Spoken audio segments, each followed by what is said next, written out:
Қайырлы күн, 7 сынып білім алушылары. Қазақстан тарихы пәнінен қарастыратын кезекті сабағымыздың тақырыбы біртұтас халық жасағының құрылуы деп аталады. Сабақтың барысында сіздермен бірге Қарақұм және Ордабасы құрылтайларының елді біріктіріп, жауға қарсы күш жұмылдырудағы ықпалына баға беретін боламыз. Тапсырма. Суретте кімдер бейнеленген? Отырған адамдар кімдер деп ойлайсыздар? Жиын қай жерде өтуі мүмкін? Сіздің ойыңызша олар нені талқылап жатыр? Жиынның қандай маңызы бар деп ойлайсыз?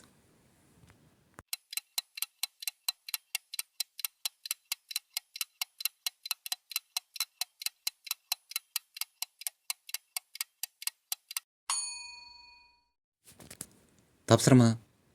Мәтінді мұқият оқып, келесі сұрақтарға жауап беріңіздер.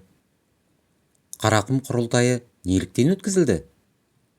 Құрылтайда қабылданған шешімдер несімен өзекті болды?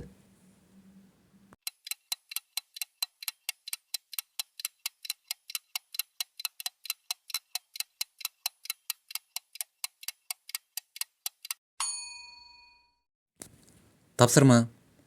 Қарақұмдағы халық құрылтайы неліктен жоңғар мәселесін толық шешуге ықпал ете алмады? Екі топқа бөлініп, оған қандай ішкі және сыртқы факторлар әсер еткенін анықтаңыздар.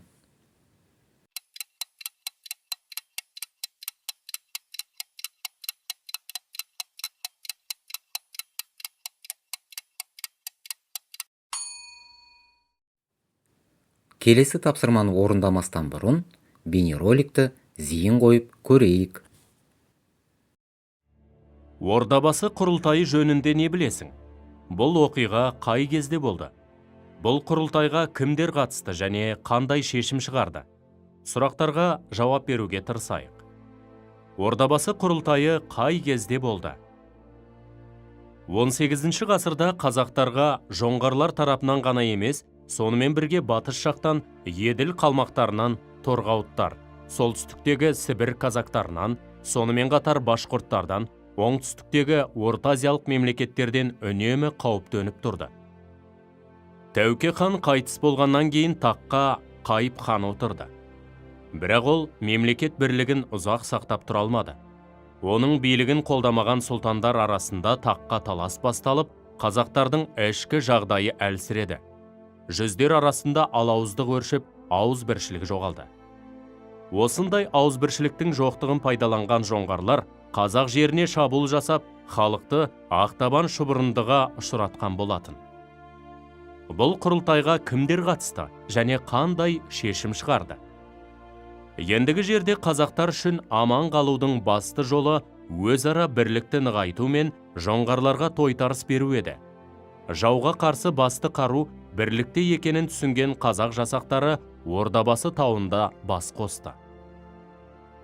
17 ғасырдың аяғы мен 18 ғасырдың басындағы қазақ хандығының жоңғар шапқыншылығына қарсы күресінің күрделі тарихи кезеңі Төле, Қазбек, Әйтеке билердің қызметімен тығыз байланысты. Осы кезеңдегі қазақ қоғамында олар үлкен рөл атқарды.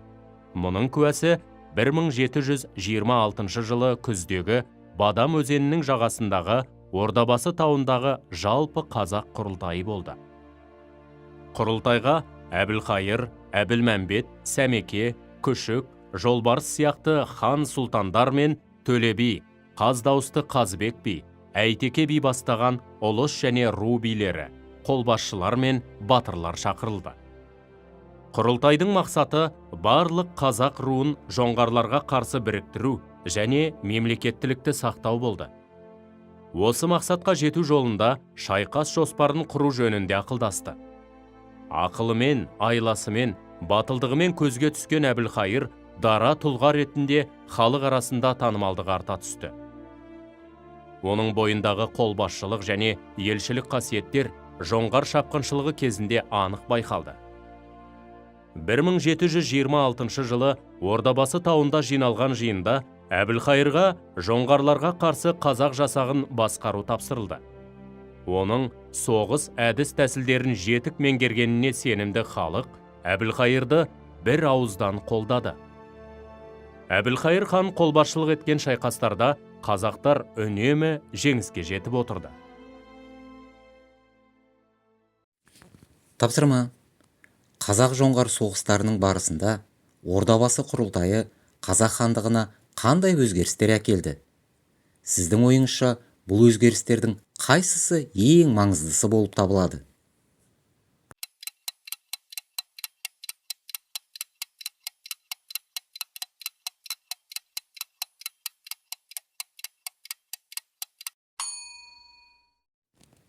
Тапсырма.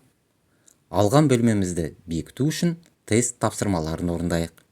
Дұрыс жауапты белгілеңіздер.